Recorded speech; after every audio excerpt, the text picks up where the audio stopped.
إن الحمد لله نحمده ونستعينه ونستغفره ونعوذ بالله من شرور أنفسنا ومن سيئات أعمالنا من يهده الله فلا مضل له ومن يضلل فلا هادي له وأشهد أن لا إله إلا الله وحده لا شريك له وأشهد أن محمدا عبده ورسوله يا أيها الذين آمنوا اتقوا الله حق تقاته ولا تموتن إلا وأنتم مسلمون يا أيها الناس اتقوا ربكم الذي خلقكم من نفس واحدة وخلق منها زوجها وبث منهما رجالا كثيرا ونساء واتقوا الله الذي تساءلون به والأرحام إن الله كان عليكم رقيبا يا أيها الذين آمنوا اتقوا الله وقولوا قولا سديدا يصلح لكم أعمالكم ويغفر لكم ذنوبكم ومن يطع الله ورسوله فقد فاز فوزا عظيما أما بعد فإن خير الحديث كتاب الله وخير الهدي هدي محمد صلى الله عليه وسلم وشر الأمور محدثاتها وكل محدثة بدعة وكل بدعة ضلالة وكل ضلالة في النار فأعوذ بالله السميع العليم من الشيطان الرجيم بسم الله الرحمن الرحيم وإن يمسسك الله بضر فلا كاشف له إلا هو وإن يمسسك بخير فهو على كل شيء قدير وقال رسول الله صلى الله عليه وسلم من علق تميمة فقد أشرك وقال أيضا من علق تميمة فلا أتم الله له ومن علق ودعة فلا ودع الله له. معزز حاضرین جمعہ، جس دور میں اللہ کے رسول صلی اللہ علیہ وسلم کی بعثت مبارکہ ہوئی، اس دور میں شرک عام تھا، قبر پرستی، مزار پرستی، شجر پرستی اور اس طریقے سے بت پرستی، شرک کی کوئی ایسی شکل نہیں تھی جو ان کے یہاں نہ پائی جاتی رہی ہے۔ کچھ ستاروں کو پوجتے تھے، کچھ درختوں کو پوجتے تھے، کچھ قبروں کو پوجتے تھے اور کچھ لوگوں کا وسیلہ لیتے تھے۔ یعنی یہ کہ شرک کی جتنی بھی قسمیں ہیں سب کے سب کم و بیش ان کے زمانے پائی جاتی تھی۔ ایک اور چیز جو ان کے یہاں رائج تھی شرک، وہ یہ تھا کہ وہ اپنی حفاظت کے لیے، اپنے بچوں کی حفاظت کے لیے، جانوروں کی حفاظت کے لیے اپنے گلے میں یا بچوں کے گلے میں یا اپنے ہاتھ میں یا اپنی کمر میں یا جانوروں کے گلے میں دھاگے لٹکاتے تھے، ہڈیاں لٹکاتے تھے، گھوگھا لٹکاتے تھے،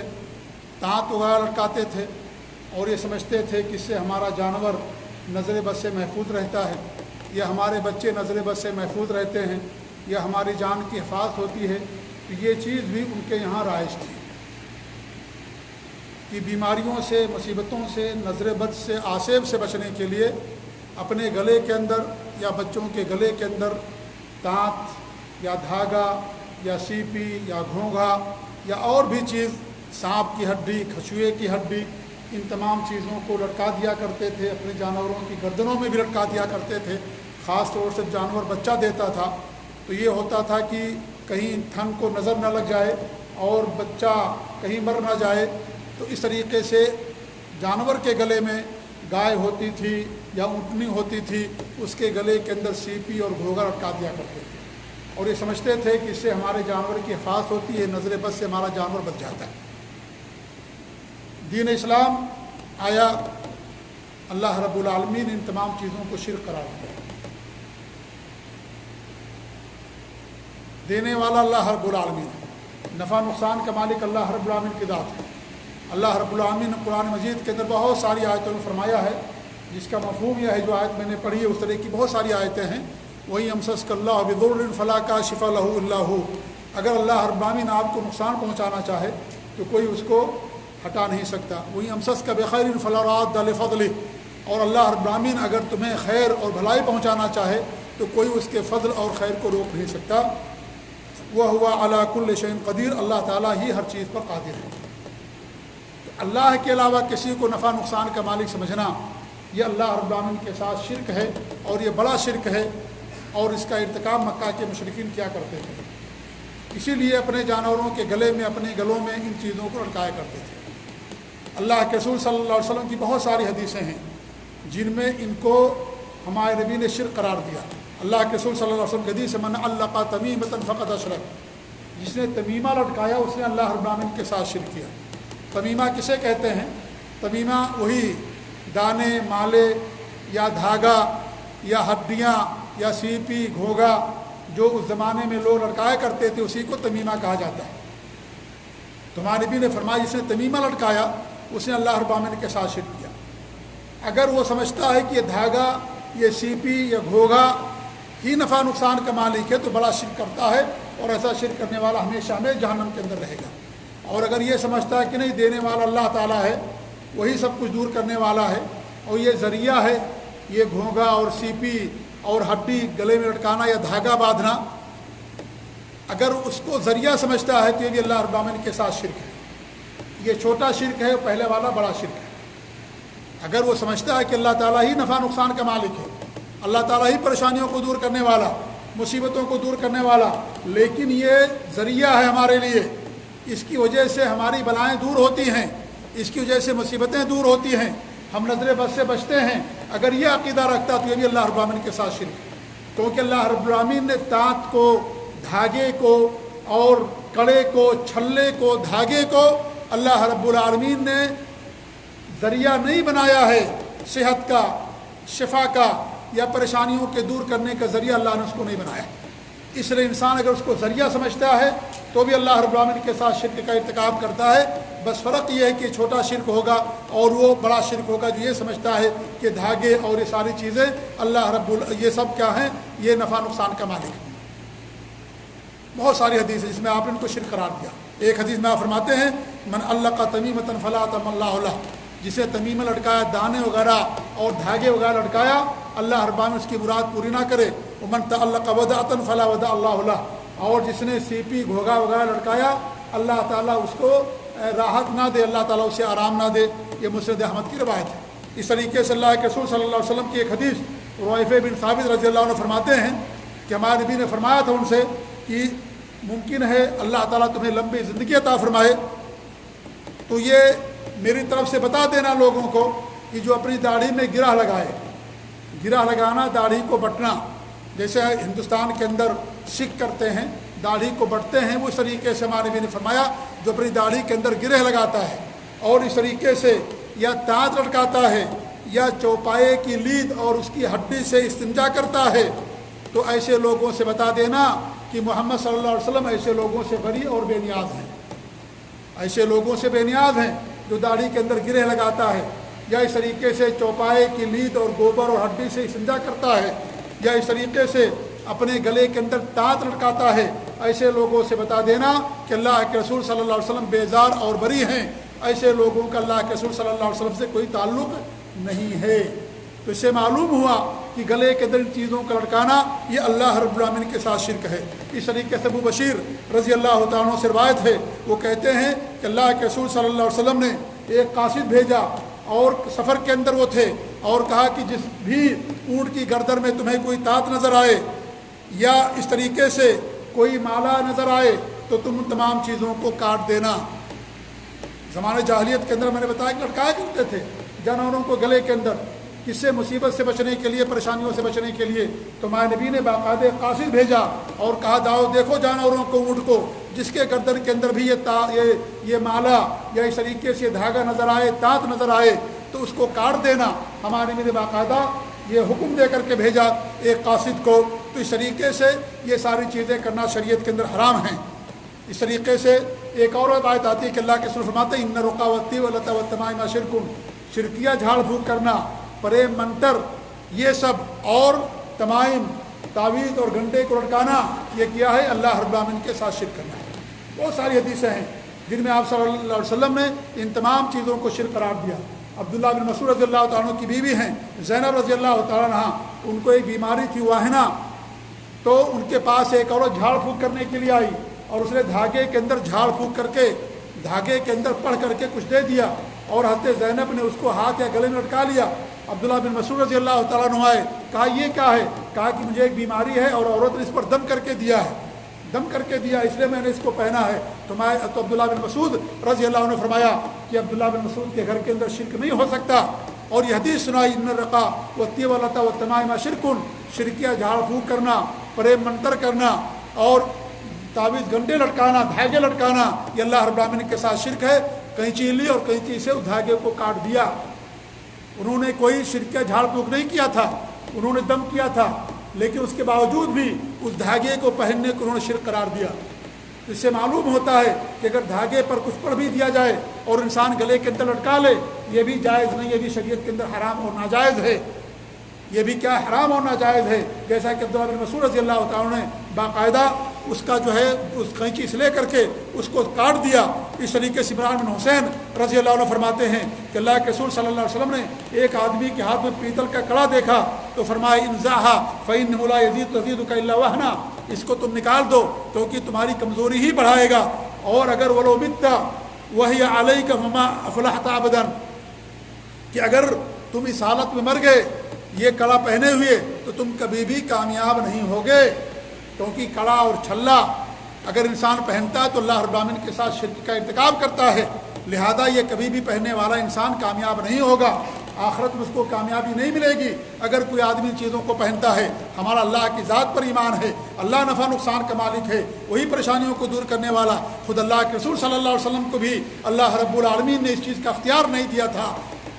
آپ سب سے افضل تھے اس کائنات میں، اللہ کے بعد آپ ہی کا مقام مرتبہ ہے، آپ سب کے سردار، سب کے پیشوا، سب کے رہبر، لیکن نفع نقصان کا مالک بھی اللہ رب العالمین نے آپ کی ذات کو نہیں بنایا۔ اگر کوئی اللہ کے رسول کی ذات کو نفع نقصان کا مالک سمجھتا ہے تو اللہ رب العالمین کے ساتھ شرک کرتا ہے، نبی کو سمجھتا، فرشتے کو سمجھتا، کسی پیر اور جن کو سمجھتا، اللہ رب العالمین کے ساتھ شرک کرتا ہے، اللہ رب العالمین کو گویا کہ اس کا ایمان نہیں ہے، کیونکہ اللہ کے علاوہ کوئی نفع نقصان کا مالک نہیں ہے۔ اللہ کے رسول صلی اللہ علیہ وسلم کتنی پریشانیاں آئیں، کتنی مصیبتیں آئیں، جنگوں میں آپ کے دندان توڑے گئے، پیشانی مبارک کو تکلیف آئی اور آپ کے صحابہ قتل کیے گئے، لیکن کیا آپ ان چیزوں کو دور کر دیا؟ نہیں کر پائے، اس لیے کہ نفع نقصان کا مالک اللہ رب العالمین کی ذات۔ اگر کوئی اللہ کے علاوہ کسی اور کو سمجھتا ہے تو اللہ رب العالمین کے ساتھ شرک کرتا ہے۔ تو زمانہ جاہلیت کے اندر یہ عادت تھی، یہ طریقہ رائج تھا کہ باقاعدہ وہ دھاگے، سیپی وغیرہ اور اس طریقے سے چھلے اور کڑے وغیرہ پہنتے تھے اور سمجھتے تھے کہ اس سے ہماری مصیبتیں اور پریشانیاں دور ہوتی ہیں۔ شریعت نے باقاعدہ ان کو شرک قرار دیا۔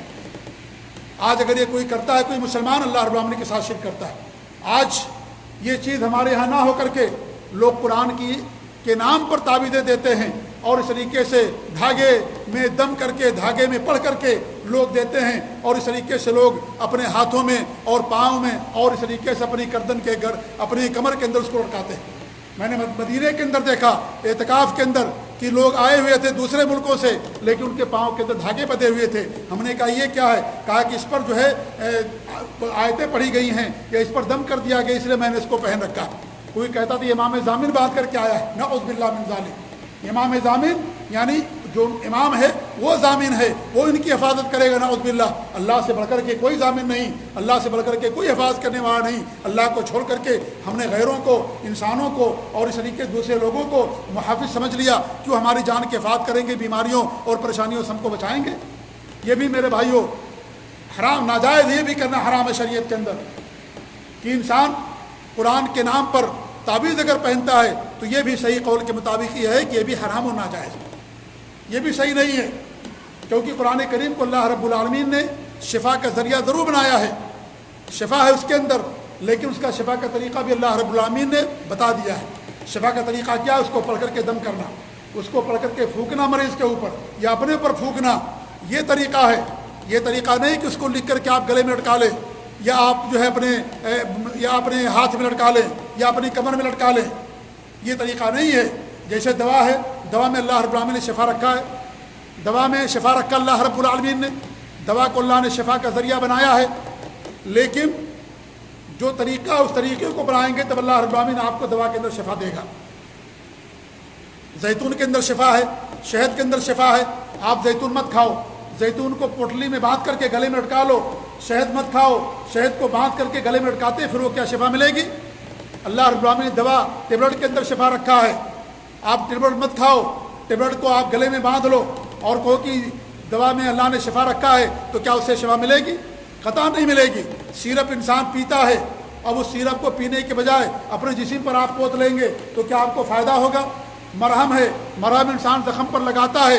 زخم پر لگاؤ گے مرہم میں تب فائدہ ملے گا اللہ کے ذریعے سے، اللہ کے حکم سے، اللہ شفا دینے والا حقیقی، لیکن اللہ نے کچھ چیزوں کو ذریعہ بنایا۔ اولاد دینے والا اللہ تعالیٰ ہے، لیکن شادی بیاہ کر کے میاں بیوی سے تعلقات قائم کرنے کے ذریعے سے اولاد دیتا ہے اللہ تعالیٰ۔ اللہ نے دنیا سبب پر قائم کیا ہے، تو اس شفا حاصل کرنے کا سبب یہ ہے کہ اگر آپ کو زخم ہے مرہم لگاؤ گے تب مرہم زخم آپ کا ٹھیک ہوگا۔ اگر آپ مرہم پی جاؤ یا مرہم کو گلے میں لٹکا لو، اس کو کپڑے میں باندھ کر کے، کیا آپ کو شفا ہوگی؟ قطعاً نہیں ہوگی۔ ایسے قرآن میں اللہ نے شفا رکھا ہے، تو شفا کا طریقہ بھی بتا دیا ہے کہ قرآن پڑھ کر کے مریض پر دم کرو، مریض پر پھونکو، تب جا کر کے وہ شفا ملے گی اسے، کیونکہ قرآن پڑھتے ہیں شیطان سنتا ہے، شیطان بھاگتا ہے۔ ہمارے نبی کی حدیث ہے، جس گھر کے اندر سورہ بقرہ کی تلاوت کی جاتی ہے اس گھر سے شیطان بھاگ جاتا ہے۔ ہر گھر کے اندر قرآن ہوتا ہے، جزدانوں میں سجا کر کے رکھ دو، قرآن کو نہ پڑھو، شیطان نہیں بھاگے گا۔ قرآن کی تلاوت کرو گے، سورہ بقرہ پڑھو گے، آیت الکرسی کی تلاوت کرو گے، قرآن کی تلاوت کرو گے، تب شیطان بھاگے گا۔ اذان ہوتی ہے، اذان کے کلمات سن کر کے شیطان بھاگتا ہے، اس لیے جب پڑھیں گے، تلاوت کریں گے، تب جا کر کے شیطان بھاگے گا، ایسی رکھنے سے شیطان نہیں بھاگتا ہے۔ تو قرآن اللہ رب العالمین نے شفا کا ذریعہ بنایا ہے، اس میں کوئی ڈاؤٹ نہیں ہے، لیکن قرآن کریم کے اندر دلوں کی بیماریوں کا زیادہ علاج ہے، دلوں کی بیماریوں کا علاج ہے، ظاہری بیماریوں کا بھی علاج ہے، لیکن شفا کا طریقہ بھی وہی اپنائیں گے جو طریقہ اللہ رب العالمین نے اپنے نبی کو بتایا تھا، تب جا کر کے آپ کو شفا ملے گی، جیسے میں نے دوا کی مثال کے ذریعے سے آپ لوگوں کو سمجھایا۔ لہذا قرآن کو لکھ کر کے بھی تعویذ گنڈے کے طور پر استعمال کرنا یہ بھی صحیح نہیں ہے، حرام ہے شریعت کے اندر۔ خلفائے راشدین عبداللہ بن مسعود، حذیفہ بن الیمان، عبداللہ بن عباس، کن کن صحابہ کا نام میں پیش کروں، ان سب نے منع فرمایا ہے اور کہا کہ قرآن پڑھ کر کے دم کیا جائے مریض کے اوپر، قرآن کو لکھ کر کے لٹکانا یہ صحیح نہیں ہے، اس سے شفا نہیں ملے گی انسان کو جب تک انسان قرآن کریم کی تلاوت نہیں کرے گا، کیونکہ شفا کا طریقہ جو اللہ نے بتایا قرآن کریم سے حاصل کرنے کا، اس طریقے کو اس نے چھوڑ دیا، دوسرا طریقہ اس نے اپنا لیا، اس لیے اس کے ذریعے سے اللہ تعالیٰ شفا نہیں دے گا۔ تو طریقہ بھی بہت ضروری ہے۔ اور دوسری بات یہ میرے بھائیوں کہ ہمارے یہاں قرآن کے نام پر جو تعویذ دیتے ہیں، سچائی یہ ہے کہ قرآن کی آیتیں اس کے اندر نہیں رہتی ہیں، 99.99 آپ سن لیجیے، آپ تعویذ لے کر کے آئیے، کسی بھی تعویذ کے اندر قرآن کی کوئی آیت لکھی ہوئی آپ کو نہیں ملے گی۔ وہ قرآن کے نام پر لوگوں کو دھوکہ دیتے ہیں، قرآن کے نام پر لوگوں کو بیوقوف بناتے ہیں۔ اگر یہ کہیں گے کہ اس میں قرآن آیات نہیں ہیں تو کوئی تعویذ نہیں لے گا۔ حقیقت یہ کہ اس کے اندر قرآن کی آیت نہیں رہتی ہیں، اس میں نمبرات لکھے رہتے، نمبرات، قرآن کی صورتوں کا نمبر نکالا ہوا لوگوں نے، آیتوں کا نمبر نکالا ہوا ہے، ان آیتوں کو اور نمبرات کو لکھ کر کے دیتے ہیں، 786 302 809 512 یہ سب لکھا رہتا ہے اس کے اندر۔ نمبرات کے اندر کوئی معجزہ نہیں ہے، نمبرات کی کوئی فضیلت نہیں ہے۔ نمبر تو ہر آدمی کا نکل جائے گا، آپ کا بھی نمبر نکل جائے گا، ہمارے نام کا بھی نمبر نکل جائے گا۔ ابجد حوض کے لحاظ سے نمبر کے اندر کوئی معجزہ اور کوئی فضیلت اور کوئی اس کی شرافت نہیں ہے، کوئی اس کے شرف نہیں ہے نمبر کے اندر۔ نمبر سب کا نکل جائے گا، غیر مسلم کے نام کا بھی نمبر نکل جائے گا، مسلمانوں کے نام کا بھی نمبر نکل جائے گا۔ اس لیے نمبرات کے اندر کوئی معجزہ اور کوئی فضیلت نہیں ہے۔ قرآن کی آیتوں کے اندر فضیلت ہے، قرآن کی صورتوں کے اندر فضیلت ہے۔ اگر آدمی قرآن کی صورتوں کو پڑھنے کے بجائے یا جو ہم نماز کے اندر دعائیں پڑھتے ہیں ان دعاؤں کو پڑھنے کے بجائے نمبر پڑھ لیں تو کیا ہماری نماز ہو جائے گی؟ سورہ فاتحہ کا نمبر لوگوں نے 10,189 نکالا ہے۔ اب کوئی آدمی سورہ فاتحہ نہ پڑھے، 10,189 پڑھ لے، سبحان ربی العظیم پڑھتے ہیں وہ دعا نہ پڑھے، نمبر اس کا پڑھ لے، تحیات کا نمبر پڑھ لے، درود شریف کا نمبر پڑھ لے، سبحان ربی الاعلیٰ کا نمبر پڑھ لے، اللہ اکبر کا نمبر نکال لے، الف کا ایک نمبر اور اس طریقے جو بھی نمبر رہتا ہے اس کا نکال لے، تو کیا یہ جائز ہوگا؟ یہ تو قرآن کریم کا ساتھ مذاق ہے، قرآن کریم کی تعریف ہے، قرآن کریم کی توہین ہے، قرآن کریم کے ساتھ کھلا ہوا کھلواڑ مذاق ہے یہ، جو لوگ اس طرح کی حرکتیں کرتے ہیں کہ قرآن کریم کی آیتوں کا نمبر نکالتے ہیں۔ نمبر کے اندر کوئی معجزہ نہیں ہے، نمبر کے اندر کوئی فضیلت نہیں ہے، فضیلت اللہ تعالیٰ کے کلام کے اندر ہے، اللہ کے قرآن کے اندر ہے، حروف کے اندر فضیلت رکھی گئی ہے، نمبرات کے اندر کوئی فضیلت نہیں ہے۔ اسے اگر مان بھی لیں کہ لوگ نمبرات لکھ کر کے دیتے ہیں تو قرآن کریم کی توہین ہوتی۔ اس لیے میرے بھائیوں کوئی بھی تعویذ دی جاتی ہے اس میں قرآن کی آیتیں لکھی ہوئی نہیں رہتی، کوئی تعویذ ایسی نہیں رہتی۔ اور اگر مان بھی لیں تھوڑی دیر کے لیے کہ چلو ہم قبول کر لیتے ہیں کہ کوئی آدمی لکھ کر کے دیتا ہے، تو بھی اس کا استعمال کرنا صحیح نہیں ہوگا، کیونکہ وہ طریقہ نہیں اپنایا جو طریقہ قرآن کریم سے شفا حاصل کرنے کا اللہ رب العالمین نے اپنے نبی کو بتایا۔ آپ کے صحابہ بھی ایسا کرتے تھے، اللہ کے رسول صلی اللہ علیہ وسلم قرآن پڑھ کر کے اپنے جسم پر اپنے ہاتھ کو پھیر لیا کرتے تھے، صحابہ کرام پڑھ کر کے اپنے جسم کے اوپر ہاتھ پھیر لیا کرتے تھے اور مریض پر دم کرتے تھے، پھونکتے تھے، اس میں رکھا گیا ہے شفا، اور دوسرے طریقے کے اپنانے میں شفا نہیں ہے۔ اللہ کے رسول صلی اللہ علیہ وسلم نے ہر طرح کے لٹکانے کو دھاگے کے اندر ہی تعویذ لوگ بناتے ہیں، اور وہی زمانہ جاہلیت کے اندر جو چیز تھی وہی چیز ہے، یہ موڈیفائی کر دیا گیا ہے بس، اور اس کا جو ہے اسلامی تعویذ نام رکھ دیا گیا۔ تو اسلام کا نام رکھ دینے سے کیا دھاگا ہمارے لیے جائز ہو جائے گا؟ کیا کڑا ہمارے لیے حلال ہو جائے گا کہ اسلامی کڑا ہے یا اسلامی دھاگا ہے؟ نہیں حلال ہوگا۔ جیسے لوگوں نے آج اسلامی فلمیں بنا رکھی ہیں، تو اسلامی فلمیں کا نام دے دینے سے کیا فلم ہمارے لیے دیکھنا حلال ہو جائے گی؟ فلم میں مسلمان کا کردار، عید کی نماز، بقرعید کی نماز دکھا دیا جاتا ہے، اور جو ہیرو ہوتا ہے ٹوپی پہن لیتا ہے، کہتے ہیں اسلامی فلم بن گئی، اسلامی گانے ہو گئے، میوزک کے نام پر گانے ہوتے ہیں، شرکیہ گانے، حرام گانے، کہتے ہیں اسلامی گانا ہے یہ۔ شراب کو لوگوں نے روحانی شراب کا نام رکھ دیا، روحانی غذا کا نام رکھ دیا، اس سے روح کو غذا ملتی ہے شراب پینے سے، تو کیا نام بدل دینے سے وہ چیز حلال ہو جائے گی؟ وہی شکل ہے جو زمانے جاہلیت کے اندر تھی، وہ لوگ بھی دھاگے لٹکاتے تھے، موڈیفائی کر دیا گیا صرف اسلام کا نام اضافہ کر کے کہ اسلامی تعویذ ہے۔ کوئی اسلامی تعویذ نہیں ہوتی، کوئی اسلامی گنڈا نہیں ہوتا، یہ سب زمانے جاہلیت کی چیزیں ہیں۔ آج بھی غیر مسلم یہود اور جو ہندو وغیرہ ہیں، آپ دیکھیے وہ بھی سب مانتے ہیں، ان کے یہاں باقاعدہ تیوہار ہوتا ہے رکشا بندھن کے نام سے، اور باقاعدہ بہن اپنے بھائی کے ہاتھ میں دھاگے باندھتی ہے اور یہ کہتی ہے کہ اس سے ہمارے بھائی کی حفاظت ہوتی ہے، دھاگا اور کڑے باندھتے ہیں وہ لوگ، اسی کو موڈیفائی کر دیا گیا ہے اور یہ کہہ دیا گیا کہ اسلامی تعویذ ہے، اسلام کے نام پر حرام ہے میرے بھائی، یہ بھی بالکل صحیح نہیں ہے۔ قرآن میں اللہ نے شفا رکھا ہے، اس کو پڑھیے، آپ اس کی تلاوت کیجئے، تب جا کر کے آپ کو شفا ملے گی۔ لوگ کہتے ہیں کہ عبداللہ بن عمر بن عاص رضی اللہ تعالیٰ لکھ کر کے دیا کرتے تھے، غلط ہے ان کے نام پر، اور وہ لکھ کر کے جو دیتے تھے وہ کون سی، وہ دعا لکھ کر کے دیتے تھے بچوں کو یاد کرنے کے لیے، تعویذ نہیں ہوتی تھی۔ تعویذ تو ہمارے یہاں کیا ہوتی ہے، اس کو کاغذ میں لکھتے ہیں اور اس کے اوپر موم جمع کاغذ اور پیپر اور دھاگا، اور اتنا اندر ہوتا ہے وہ کہ کسی کو کچھ سمجھ میں نہیں آتا ہے، اندر رہتا ہے، وہ ایک دم اندر رہتا ہے۔ عبداللہ بن عمر بن عاص نے کیا کیا تھا، ایک لمبی تختی لی تھی اور اس کے اندر دعا کو لکھ دیا تھا، اعوذ بکلمات اللہ التامات، کی دعائیں آتی ہیں، ان دعا کو لکھ کر دیا تھا، بچے کے گلے میں لٹکایا تھا کہ بچے اس کو دیکھ کر کے یاد کریں گے۔ ان کا مقصد تعلیم کا تھا، ہر آدمی اس کو دیکھ کر کے پڑھ لیتا تھا۔ کوئی تعویذ نہیں پڑھ پاتا ہے، تعویذ نظر ہی نہیں آتی کہ اس کے اندر کیا لکھا ہوا ہے، اس کو کھولیے، کھولنے میں 1 گھنٹہ لگ جاتا ہے، تعویذ کو 2 گھنٹے لگ جاتے ہیں کھولنے میں، اور آخر میں جا کر کے پیپر ملتا ہے تو کبھی اس کے اندر دھول نظر آتا ہے، کبھی راکھ نظر آتی ہے، کبھی کچھ نظر آتا ہے، اور کوئی لکھی ہوئی تحریر نظر نہیں آتی۔ میں نے سینکڑوں تعویذوں کو کھولا ہے، سینکڑوں تعویذوں کو، آج تک مجھے کوئی ایسی تعویذ نظر نہیں آئی جس کے اندر قرآن کریم کی کوئی آیت لکھی ہوئی ہو۔ نمبرات لکھیں گے رہیں گے، وہ بھی نظر نہیں آتے، مٹ جاتے ہیں، ختم ہو جاتے ہیں دھیرے دھیرے، جیسے زمانہ گزرتا جاتا ہے وقت گزرتا جاتا ہے۔ لہٰذا میرے بھائیو، حرام ایسا کرنا، یہ بالکل جائز نہیں ہے، یہ شریعت کے اندر ہمارے نبی نے کبھی نہیں کہا کہ قرآن کی تعویذ استعمال کرو۔ زمانے جاہلیت کے اندر شرکیہ جھاڑ پھونک بھی ہوتا تھا، تو ہمارے نبی نے کہا کہ وہ حرام ہے، قرآن کا جھاڑ پھونک کرنا جائز ہے۔ اللہ کے رسول کی حدیثیں ہیں، اس کو پڑھ کر دم کر دیجئے۔ قرآن کی آیتیں، سورہ فاتحہ، سورہ فلق، سورہ ناس، آیت الکرسی، سورہ بقرہ کی آخری آیتیں دونوں، ان کو پڑھ کر کے دم کر دیجئے۔ یہ ہمارے نبی نے فرمایا۔ اگر یہ ہوتا کہ جائز ہے اس کو گلے میں لٹکانا، تو ہمارے نبی خود کرتے، صحابہ کرام کرتے، یا ہمارے نبی اس کا حکم دیتے، لیکن آپ نے کبھی ایسا نہیں کیا۔ لہذا میرے بھائیوں، قرآن کے نام پر تعویذ ایک تو ہے ہی نہیں دنیا کے اندر، اور اگر ہے بھی تو بھی اس کا استعمال کرنا حرام ہے۔ اور یہ تعویذ کے نام پر کون دیتا ہے؟ قرآن کے نام پر تعویذ جو چلا کشی کرتے ہیں، جو روزہ نماز تک نہیں پڑھتے، اور نہ جانے کیا کیا غلط حرکتیں کرتے ہیں، اور چلا کشی کرتے جا کر کے 40 دن تک، مہینوں بھر، اس کے بعد قرآن کی تعویذ کے نام پر لکھ کر کے دیتے ہیں۔ تو اس لیے میرے بھائیوں، یہ قطعاً صحیح نہیں ہے۔ اپنے عقیدے کی اصلاح کیجیے